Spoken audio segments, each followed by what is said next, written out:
Bien, esta es una cuestión compleja de contestar en la situación actual que tenemos de crisis económica. Indudablemente que hace unos años podríamos afirmarlo de manera categórica, que consumíamos cada vez más de manera compulsiva porque teníamos los medios para hacerlo, y cada vez más también los estímulos publicitarios y de marketing nos provocaban conductas compulsivas de compra basadas en la emocionalidad de los productos y de los servicios. Hoy en día, en la situación, en el contexto de crisis que tenemos, el comportamiento de compra compulsiva ha remitido en buena medida,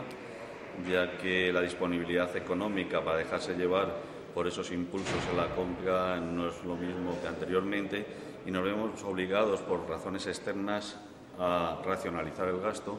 y de alguna manera a ser menos compulsivos. Pero bueno, que no dejan de ser también razones externas las que nos llevan a consumir de manera compulsiva. El consumo compulsivo está amparado básicamente en un consumo, digamos, de bienes posicionales, no de bienes materiales. Es un consumo simbólico que viene rodeado de la intención de los consumidores de emular comportamientos y situaciones que admiran.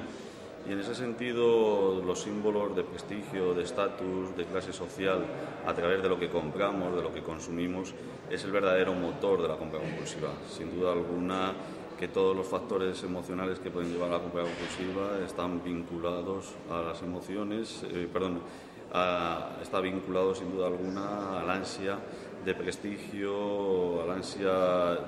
de pertenencia a una clase consumidora en la que uno se puede encontrar más integrado, más cómodo a través de las compras navideñas. De siempre, tradicionalmente, han comportado como una especie de vacaciones en la racionalización del gasto, donde se han hecho tradicionalmente esfuerzos económicos en las familias para tratar de disfrutar lo mejor posible esas fechas a través de compras tanto de alimentación como de ropa, de calzado, de juguetes, etcétera, sobre todo principalmente los regalos. Y ese esfuerzo muchas veces intenta dar respuesta a los deseos, no tanto a las necesidades que los miembros de esa familia han tenido a lo largo del año. Es decir, que estamos hablando de un periodo donde la relajación de todos los condicionantes racionales que rodean a los consumidores para dejarnos llevar por un consumo, como decía antes, más simbólico, un consumo más basado en el deseo, se ponen de manifiesto. Pues hasta fechas muy recientes podríamos identificarlo plenamente. Incluso yo creo que la imagen social nos ha transmitido ese valor de felicidad a través de lo que compras. Se ha dado una preferencia al tener sobre el ser. Yo creo que la posesión de los bienes de consumo frente al disfrute de las actividades del ser humano ha sido una confrontación que ha venido muy claramente de manifiesto en estos últimos años. Ahora, con la crisis, podríamos decir que ya hay un cierto retorno a explotar las capacidades de cada uno y a encontrar la felicidad no a través de los bienes materiales, sino de los recursos propios de las personas, porque no hay otra opción. En este sentido, yo creo que es la parte positiva que podríamos extraer de este periodo de crisis económica y financiera. Y en este caso sí que cabría apuntar que hay estudios de investigación recientes que demostraron que a partir de un determinado nivel de ingresos, las familias o las personas no tenían un incremento de felicidad más allá del que conseguían con ese nivel de ingresos. Es decir, este nivel que aproximadamente viene a ser como unos 1.200 euros. Claro, en época de crisis a lo mejor se considera una cuantía incluso elevada, pero hace unos años, en relación con el porcentaje de gasto que tenían las familias,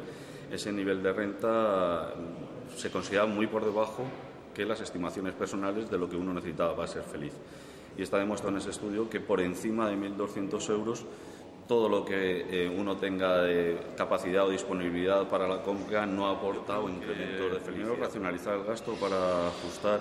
la capacidad económica de cada uno, las necesidades y deseos que tiene a la hora de adquirir bienes de consumo, y especialmente una cierta sensibilización de sostenibilidad de los recursos y que va muy vinculado al uso y consumo de los bienes y productos que nosotros hacemos día tras día. Ya no solo es una cuestión económica, es una cuestión también de supervivencia, por decirlo así. Hay teorías, entre ellas la del decrecimiento, que están reportando nuevas oportunidades para disfrutar de este planeta y de los recursos que nos ofrecen, no solo de una manera más sostenible, sino más provechosa, en el sentido de que se puede disfrutar lo mismo haciendo un uso y un consumo menor. Estas teorías del crecimiento, que van más allá, incluso en relación con la producción y el consumo responsable, son un buen paradigma para que todos los ciudadanos prueben a dar esa oportunidad de sostenibilidad a través de la reducción de su consumo, de sus gastos, en definitiva, hacer un uso más racional del endeudamiento, de gastar con lo que no se tiene, de esa adicción al crédito que hemos visto en los últimos años, que ha hecho que se tomara como una frivolidad endeudarse.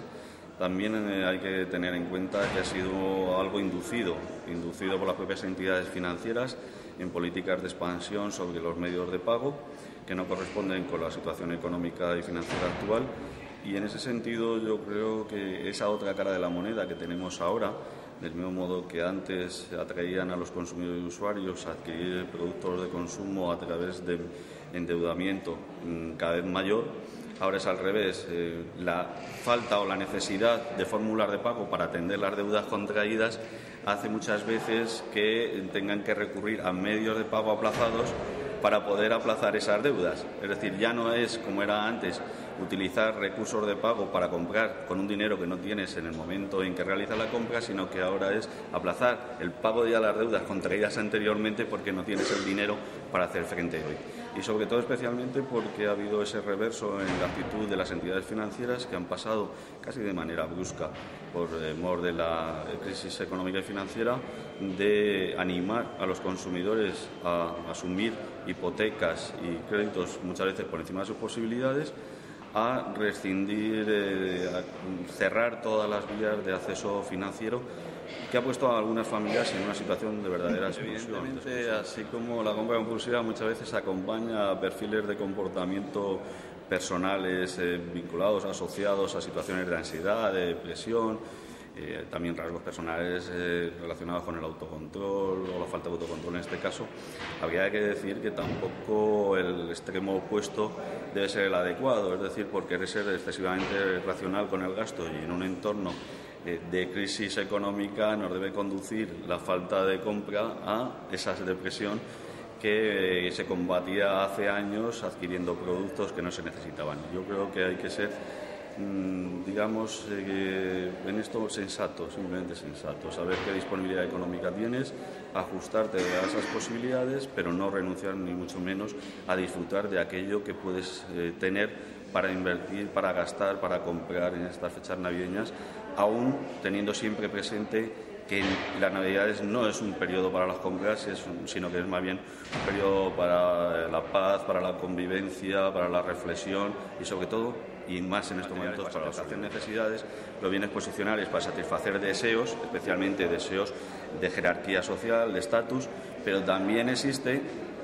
los bienes afectivos, por decir así, que en ese sentido no se requiere una condición económica determinada para ello y que demuestran que no necesitamos dinero para ser felices, sino simplemente ganas de compartir y ganas de disfrutar con nosotros, con nuestras familias, con todos esas fechas navideñas. Y para eso una sonrisa es lo más económico que se puede ofrecer, sin duda alguna, en estas Navidades.